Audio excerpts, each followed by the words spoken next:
السلام عليكم ورحمة الله وبركاته. الحمد لله رب العالمين والصلاة والسلام على رسوله الأمين وعلى آله وصحبه الفائزين برضا الله. يا عباد الله اتقوا الله. وعن سلمان الفارسي رضي الله عنه قال قال رسول الله صلى الله عليه وسلم لا يرد القضاء إلا الدعاء. رواه الترمذي. സഹോദരങ്ങളെ, അള്ളാഹുവിനെ സൂക്ഷിക്കണമെന്ന് എന്നെയും നിങ്ങളെയും സഗൗരവം ഓർമ്മപ്പെടുത്തുകയാണ്. അള്ളാഹു സുബ്ഹാനഹു വ തആല നമ്മെ മുത്തഖീങ്ങളിൽ ഉൾപ്പെടുത്തി അനുഗ്രഹിക്കട്ടെ. ആമീൻ. ദുആയുടെ സ്വാധീനത്തെ സംബന്ധിച്ച്, ശക്തിയെ സംബന്ധിച്ച്, അതിൻ്റെ പവറിനെ സംബന്ധിച്ചാണ് നമ്മൾ മനസ്സിലാക്കേണ്ടത്.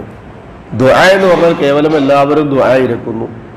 അതെത്രത്തോളം സ്വാധീനം ചെലുത്തുന്നതാണ്, അല്ലെങ്കിൽ അതിൻ്റെ ശ്രേഷ്ഠത എന്താണ്, ഇതൊക്കെ മനസ്സിലാക്കി ദുആ ചെയ്യുമ്പോഴാണ് ആ ദുആ സമ്പൂർണ്ണമായും നമുക്ക് വിജയകരമായ രൂപത്തിൽ ഉപയോഗപ്പെടുത്താൻ കഴിയുന്നത്.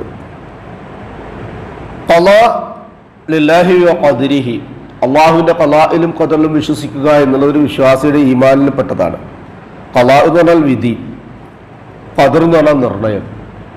ഇത് രണ്ടും അള്ളാഹു സുബ്ഹാനഹു വ തആല നേരത്തെ തീരുമാനിച്ചിട്ടുണ്ട്. ഭൂമിയിൽ വന്ന് ജോലി നഷ്ടപ്പെട്ടാൽ, വരുമാനത്തിന് കുറവുണ്ടായാൽ, രോഗം വന്നാൽ, മറ്റെന്തെങ്കിലുമൊക്കെ പ്രയാസം ഉണ്ടായി കഴിഞ്ഞാൽ മനുഷ്യനാകെ ടെൻഷൻ അടിക്കും.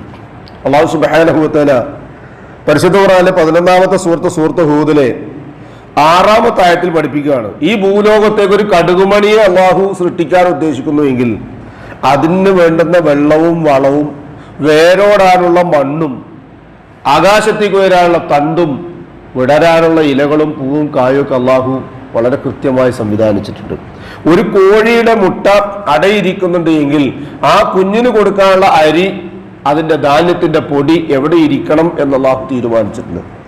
മനുഷ്യനെ സംബന്ധിച്ച് അതിനേക്കാൾ മഹത്തരമാണ്. റസൂലുള്ളാഹി സ്വല്ലല്ലാഹു അലൈഹി വസല്ലം പഠിപ്പിക്കുക, ആകാശഭൂമികൾ സൃഷ്ടിക്കുന്നതിൻ്റെ 50,000 കൊല്ലം മുൻപ് തന്നെ ഖളാ ഖദർ തീരുമാനിക്കപ്പെട്ടിട്ടുണ്ട് എന്നുള്ളതാണ്.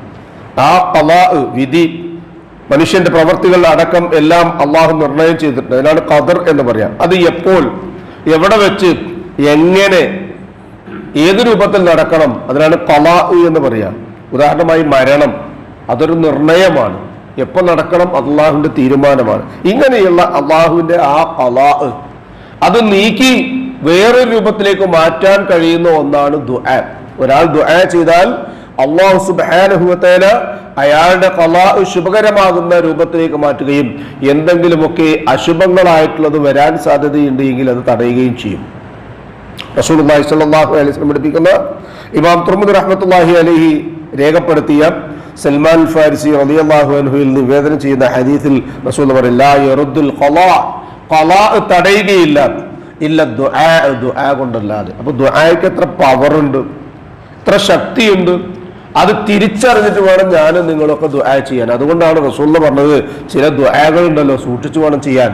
അതിൽപ്പെട്ട ഒന്ന് മാതാപിതാക്കൾ മക്കൾക്കെതിരായി ചെയ്യുന്നതാണ്, സമ്പത്തിനെതിരായി ചെയ്യുന്നതാണ്, അവനവനെതിരായി ചെയ്യുന്നതാണ്. അതൊന്നും ചെയ്യാൻ പാടില്ലാത്തതാണ്. പ്രാർത്ഥിച്ചാൽ ഉത്തരം കിട്ടുമെന്ന് ഉറപ്പോടുകൂടി അതിൻ്റെ ശക്തി മനസ്സിലാക്കി ദുആ ചെയ്യാനും അതിൽ നിന്ന് കിട്ടേണ്ടുന്ന സൽഫലങ്ങൾ ഇരുലോകത്ത് ലഭിക്കാനുമുള്ള തൗഫീഖ് അല്ലാഹു സുബ്ഹാനഹു വ തആല നമുക്ക് ഏവർക്കും നൽകി അനുഗ്രഹിക്കട്ടെ. മനുഷ്യ സഹജമായി സംഭവിച്ചു പോയ എല്ലാവിധ അപാകതകളും തെറ്റുകളും കുറ്റങ്ങളും അള്ളാഹു പുറത്തു മാപ്പാക്കി തന്ന് നമ്മെ അനുഗ്രഹിക്കട്ടെ. ജീവിതത്തിൽ ഒരിക്കൽ പോലും അബദ്ധങ്ങളും തെറ്റുകളും കുറ്റങ്ങളും വരാതെയിരിക്കാനുള്ള സൂക്ഷ്മത, തഖ്വ അള്ളാഹു സുബ്ഹാനഹു വ തആല നമുക്ക് ഏവർക്കും പ്രദാനം ചെയ്യട്ടെ. നമ്മിൽ നിന്നും മരണപ്പെട്ടവർക്ക് അള്ളാഹു മഗ്ഫിറത്തും റഹ്മത്തും നൽകി അനുഗ്രഹിക്കട്ടെ. അവരുടെ ബർസഖിയായ ജീവിതം അള്ളാഹു റാഹത്താക്കി കൊടുക്കട്ടെ. രോഗികളായി വീടുകളിലും ആശുപത്രികളിലും കഴിഞ്ഞുകൂടുന്നവർക്ക് ഷാഫിയായ റബ്ബ് ആജിലും കാമിലുമായ ശിഫ നൽകി അനുഗ്രഹിക്കട്ടെ. ആഫിയത്തും ദീർഘായുസ് നൽകി അനുഗ്രഹിക്കട്ടെ. അവനവന്റെ കാര്യങ്ങൾ നിർവഹിക്കുവാൻ ആവശ്യമായ സിഹത്തും ദാഖത്തും ആഫിയത്തും അള്ളാഹു എല്ലാവർക്കും എല്ലായ്പ്പോഴും നൽകി അനുഗ്രഹിക്കട്ടെ.